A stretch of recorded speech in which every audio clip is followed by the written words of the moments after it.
Well, this video is gonna be a pain to write.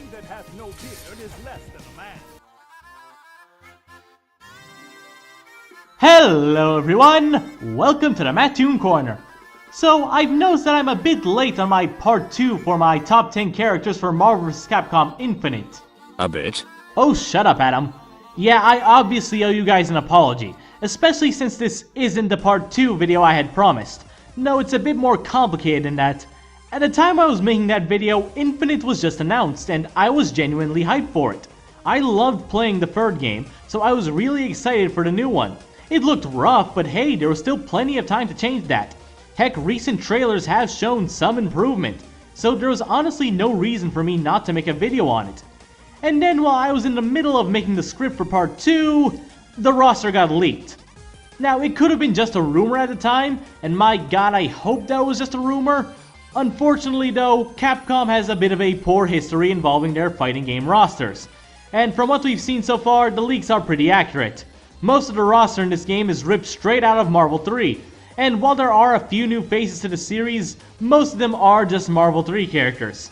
Even worse since Wolverine, another series veteran, and one of my favorite characters didn't get in because of the whole X-Men characters mess a while back.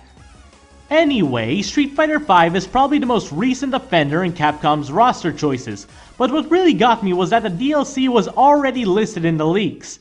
So not only was the roster fully revealed, they were already planning on selling the DLC even before the game was finished. And that really bugs me. DLC should always be made after the initial release of the game, or at the very least development of it should start when the game is absolutely finished. And you're not cutting out any of it to make the DLC. You know, like expansion packs. Do people even say that anymore? Honestly, DLC to me is just a glorified expansion pack. And even then, people can put a lot less in DLC and charge a lot more. Honestly, that would have been more than enough to get me worked up. Unfortunately, however, this is Capcom we're talking about. You see, they have this issue where their DLC is already on the disc. Back when Street Fighter X Tekken was still a thing, lots of people managed to play the DLC characters early by hacking into the game's code and trying them out.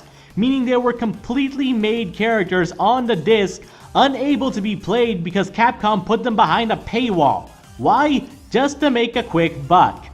Now, I can't say for certain that's what's gonna happen for this game too, although I'm honestly not too optimistic. And while we're on this subject, that their DLC roster is also pretty ridiculous. Two major story characters, one of them being the frickin' big bad of the game, or half of him technically, got pushed back to DLC, when they are clearly already in the game. And that's not counting Venom, which seems to have a role in the story, but I haven't actually seen him yet. Then there are the other issues the game seems to have. Mainly cosmetic ones though. The UI could use a good upgrade, and character models still need a fine tune-up. So yeah, MVCI definitely has a lot of issues. The only thing I can say is good about the game is the gameplay itself. Now, I'm no fighting game expert, and I've only really played that story demo. But even then, I really enjoy the different things you can do in this game. The two-fighter tag mechanic is really fun, and while I would have preferred them to stick to Marvel 3's button layout, the game is, well, fun. I'm saying these problems because I know they exist, and like it or not, they will hinder the success of this game. As much as playing it still feels like a Marvel vs. Capcom game, there are just so many things about this game that take away from it. I like being optimistic when it comes to new things, but this game honestly makes that very, very difficult. I'll probably still get the game regardless, but I know for a fact that it probably won't reach the same level of prestige that Marvel 3 has. Marvel 3 is considered the spectator fighting game, and it definitely shows. They really went all out with that game. So what happened between then and now? What changed?